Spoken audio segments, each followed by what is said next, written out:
शिल्पा ने Instagram post पर लिखा है कि मैंने पहले भी चुनौतियों का सामना किया है और आगे भी करूंगी। मौजूदा जिंदगी जीने से कोई भी चीज़ मेरा ध्यान नहीं भटका सकती है। ये शिल्पा शेट्टी ने अपने इंस्टाग्राम पोस्ट में ये बात लिखी है। इस वक्त की बड़ी खबर, पहली बार चुप्पी तोड़ी है राज कुंद्रा के पॉर्न वीडियो कांड में फंसने के बाद।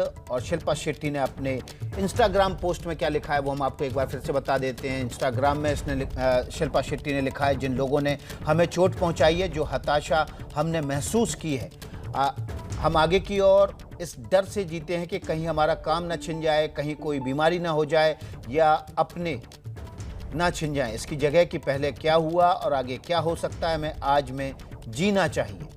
मैं ये जानते हुए कि मैं खुशकिस्मत हूँ, इसलिए ज़िंदा हूँ। मैं गहरी सांसें लेती हूँ। मैंने पहले भी कई चुनौतियों को झेला है और आगे भी इन चुनौतियों का सामना करूँगी। मेरी मौजूदा ज़िंदगी जीने में कोई भी चीज़ मेरा ध्यान नहीं भटका सकती है। शिल्पा शेट्टी का ये एक पेज का बयान जो कि उन्होंने इंस्टाग्राम पर पोस्ट किया है अब से तकरीबन कुछ घंटे पहले। शिल्पा शेट्टी ने पहली बार अपना मुंह खोला है राज कुंद्रा के एक पॉर्न कांड में फंसने के बाद। हमारे साथ रवि जैन ज़्यादा जानकारी के साथ जुड़ गए हैं। रवि, ये माना जा रहा है कि शिल्पा का ये बयान राज कुंद्रा के पॉर्न कांड में फंसने के बाद उससे ही जुड़ा हुआ है। जी बिल्कुल। शिल्पा, सोमवार को राज कुंद्रा की गिरफ्तारी हुई थी। मुंबई क्राइम ब्रांच ने उन्हें फोन वीडियोस अपलोड करने और शूट करने के मामले में गिरफ्तार किया था। आज सुनवाई होने वाली है उनकी जमानत को लेकर। बहुत ही बेसब्री से इस बात का इंतजार किया जा रहा था विकास की शिल्पा शेट्टी इस मामले में क्या कहेंगी, क्या कहना चाहती हैं, आखिरकार वो अपनी चुप्पी तोड़ेंगी या नहीं। लेकिन आज मध्यरात्रि को उन्होंने अपनी चुप्पी तोड़ी और मशहूर अमेरिकी लेखक जेम्स थर्बर के शब्दों में अपनी भावनाओं को बयान किया। जैसा कि आपने उनकी इंस्टा स्टोरी पढ़कर अभी सुनाई। उन्होंने अपनी भावनाओं को जेम्स थर्बर, जो कि अमेरिकी लेखक है, 19वीं शताब्दी में जन्मे मशहूर अमेरिकी लेखक, उनके शब्दों में अपनी भावनाओं को व्यक्त किया और उन्होंने ये बताने की कोशिश की है कि हालात चाहे जैसे भी हो, चुनौती भले ही कितनी बड़ी हो, लेकिन वो इसका मुकाबला करने के लिए पूरी तरह से तैयार हैं। ना वो पीछे मुड़ के देखना चाहती हैं, ना आगे की चिंता करना चाहती हैं, बल्कि वो आज में जीना चाहती हैं और आज की वो अपनी जिंदगी जो है वो भरपूर अंदाज में, बढ़िया अंदाज में जी रही हैं। उन्हें किसी बात की चिंता नहीं है। तो उन्होंने मशहूर अमेरिकी लेखक के शब्दों का सहारा लिया है, जो कि एक द न्यूयॉर्कर मैगजीन में शॉर्ट स्टोरीज लिखा करते थे, कार्टूनिस्ट भी थे, कार्टून भी उनके खूब छपा करते थे मैगजीन में।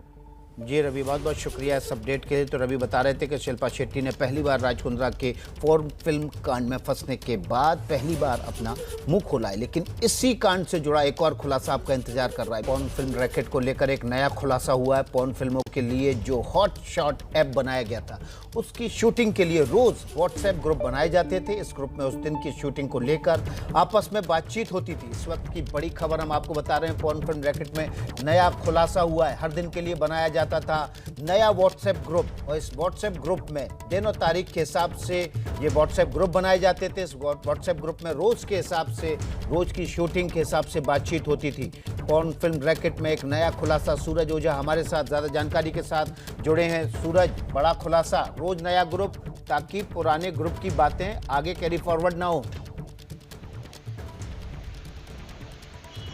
जी बिल्कुल विकास, ये लोग जैसे जिस दिन की शूटिंग होती थी उस दिन के नाम से एक ग्रुप बनाते थे। उस ग्रुप में बाकायदा सारे एक्टर्स को ऐड किया जाता था, जो उसमें काम वाला है, कास्टिंग डायरेक्टर्स होते थे, जो पेमेंट करने वाला है वो होता था। तो पूरी एक टीम होती थी, उसमें वो डिस्कस करते थे, उसमें वो स्क्रिप्ट डालते थे, पढ़ाते थे, साथ ही सारे इंस्ट्रक्शंस दिए जाते थे कि आपको किस पते पर आना है, कितने बजे आना है, शूट कितने बजे होगा, किसी का पेमेंट पेंडिंग है तो वो उसे ले सकता है। आप ग्रुप में आप देख सकते हैं कि उसमें कैसे लिखा हुआ है कि सबको नमस्कार किया जाता है, पहले गुड मॉर्निंग या गुड इवनिंग विश किया जाता है, उसके बाद बताया जाता है कि गहना इसकी प्रोड्यूसर डायरेक्टर हैं जो इस ग्रुप में है। उसके बाद सभी उनका स्वागत करते हैं, सभी बातचीत करते हैं, तारीख तय की जाती है। अगर कैंसिल होता है वेन्यू तो उसके बारे में भी बताया जाता है। किसी को एड्रेस समझ में नहीं आता है तो उसे बताया जाता है किसी तरह के इंस्ट्रक्शन देने होंगे। मतलब अगर आप कुछ कैरी करके आना है, जैसे एक ग्रुप में बताया जा रहा है कि उसको बोलना आयरन कैरी करके आने के लिए।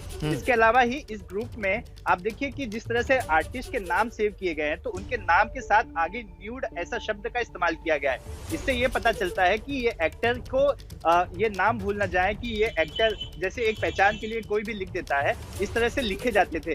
तो अलग अलग तरह की चीजें पता चल रही हैं जब से ये स्कैम सामने आया है, ये पूरा कांड सामने आया है। किस तरह से ये टीम पूरी प्रोफेशनल तरीके से काम करती थी, ये फोन इंडस्ट्री किस तरह से भारत में पैर जमा रही थी। जी, बहुत बहुत शुक्रिया सूरज ओझा इस बड़ी जानकारी के लिए। तो सूरज ओझा ने नया खुलासा किया है कि रोज़ की शूटिंग के हिसाब से रोज़ नया व्हाट्सएप ग्रुप बनता था, उसमें नए नए लोग जोड़े जाते थे, सबकी जिम्मेदारी पहले से तय होती थी और पूरी ब्रीफिंग इसी ग्रुप के जरिए सभी सदस्यों को की जाती थी।